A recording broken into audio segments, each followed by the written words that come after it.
Hi friends, welcome to Uday மகள் channel. நான் உங்கள் அக்கீலா. ரொம்ப நாள் கழித்து என் வாய்ஸில் நான் வீடியோ போடுறேன். சாரி, எல்லாம் மன்னிச்சிடுங்க. ஒரு சின்ன வேலை இருந்தது, அதனால் என்னால் வீடியோ தொடர்ந்து போட முடியல. இப்போ நம்ம எங்கே வந்திருக்கோன்னு பார்த்தீங்கன்னா முந்திரி பழ தோப்புக்கு வந்திருக்கோம். வாங்க இப்போ நம்ம முந்திரி பழத்தோட பயன்லாம் பார்ப்போம். முந்திரி பழத்தில் பல ஊட்டச்சத்துக்கள் உள்ளன. குறிப்பாக பொட்டாசியம், கால்சியம், மெக்னீசியம் மற்றும் இரும்பு சத்து போன்றவை உடலுக்கு தேவையானவை.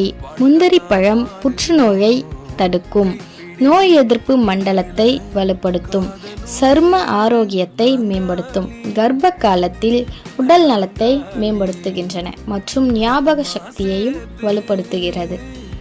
நம்மளால் முந்திரி பழத்தை எல்லா சீசன்லேயும் பார்க்க முடியாது.